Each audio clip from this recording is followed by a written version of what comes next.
తెలుసా యేసయ్యా, చెబుతా నేడు వినవయ్యా, పెడచెవి పెట్టక త్వరపడి వచ్చి రక్షణ పొందయ్యా,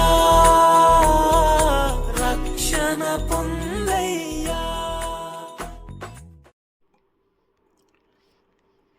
ప్రభు అయిన యేసుక్రీస్తు అతి శ్రేష్టమైన నామములో మీకందరికీ వందనములు. పరిశుద్ధ గ్రంథమైన బైబిల్ నందు యోహాను సువార్త 12వ అధ్యాయము 12-13 వచనములలో మనం ఈ విధముగా చదువుచున్నాము.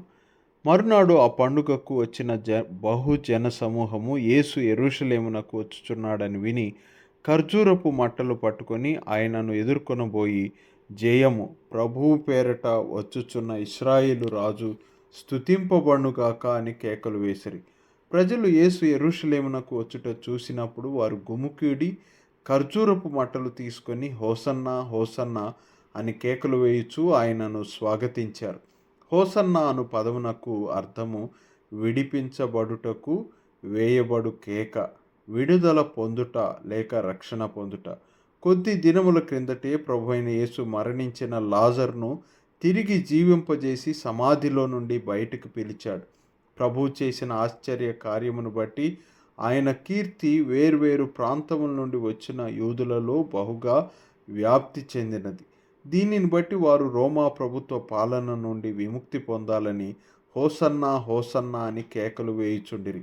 ప్రస్తుతం కూడా రోగాల నుండి, దారిద్ర్యము నుండి, బాధల నుండి మరియు వివిధ కష్టముల నుండి విముక్తి పొందాలని ప్రభు అయిన యేసునందు అనేక మంది లక్ష్యముంచుతారు. అయితే వారి పాపమును గూర్చి, పాప ప్రభావమును గూర్చి, పాపమునకు వచ్చు శిక్ష నుండి విడుదల పొందుటను గూర్చి మాత్రము ఆలోచించరు. అయితే ప్రభువు విడుదలను అనుగ్రహిస్తాడు. ప్రాముఖ్యముగా పాపపు దాసత్వము నుండి, పాపమునకు వచ్చు శిక్ష నుండి తప్పించుటకు ఆయన సిలువలో బలి అయ్యాడు. మృతులలో నుండి 3వ దినమున తిరిగి లేచాడు. ఎవరైతే ప్రభు అయిన యేసును ప్రభువుగా, రక్షకునిగా స్వీకరిస్తారో వారు తమ పాపములకు క్షమాపణ పొందుతారు మరియు ప్రతి కష్టములో నెమ్మదిని కలిగి ఉంటారు. మీరు పాపముల నుండి విడుదల పొంది రక్షణ పొందినట్లు ప్రభు అయిన యేసును హోసన్నా హోసన్నా అంటూ కేక వేయగలరా?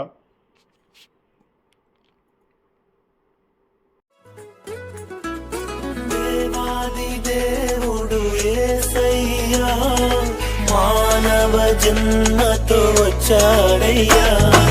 దేవాది దేవుడు